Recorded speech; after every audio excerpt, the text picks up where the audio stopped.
I welcome all class 11 students in this session. As we all are discussing plant kingdom, so in this session, I would like to discuss division Pteridophyta.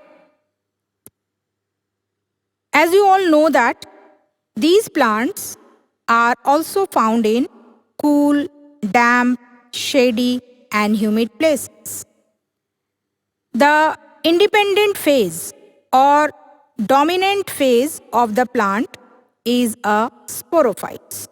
Means the plant bear the micro and mega spores. Pteridophytes are the first land plants to develop vascular tissues. The plant body is differentiated into true stem called rhizome, frond, which is a leaf-like structure, and rhizoids, which are the adventitious root-like structure. Leaves are of two types: microphylls, that is very small leaves, as it is found in Selaginella, the aquatic plants, or large leaves, macrophylls, as in ferns. At maturity, leaves become modified as sporophylls and they bear sporangia. Like in ferns, on the ventral side of the leaf, they bear the sori. The sporophylls may be compactly arranged into structures called strobili or strobilus or cones, as in Selaginella and Equistem. The sporangia contains sporogenous tissues where spore mother cells undergo meiotic cell division to form the haploid spores. Plants may be homosporous, means all the spores are of same size, like in Lycopodium, ferns, etc., or heterosporous, two different kinds of spores, like in Selaginella, Salvinia, Marsilia, etc. Each spore germinate into multicellular, free-living, autotrophic but inconspicuous gametophyte called prothallus, as in ferns. The gametophyte that develops in homosporous species is monoecious, while those of heterosporous species is dioecious.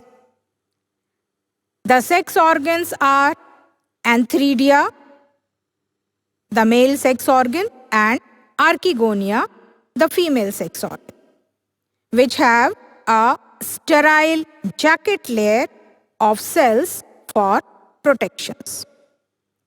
After fertilization, the zygote develops into a sporophyte, which becomes independent.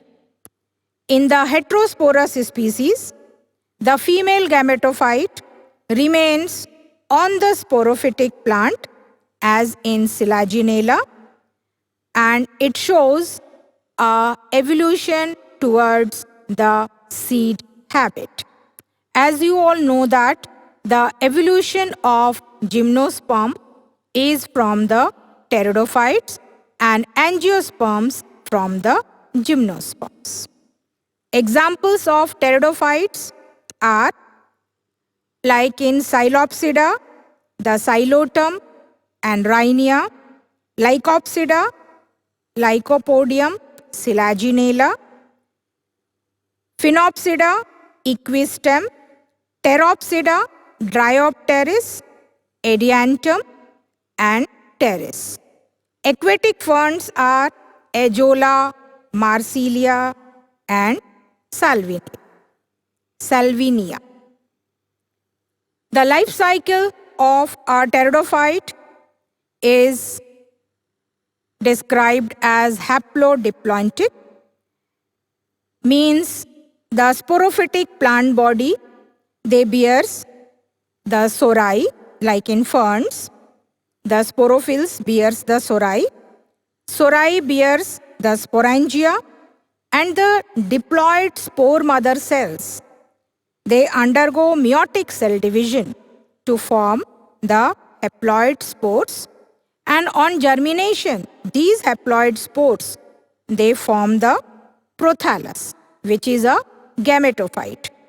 And the prothallus forms the archegonia and the antheridia. The antheridia, they bear the or forms the antherozoids.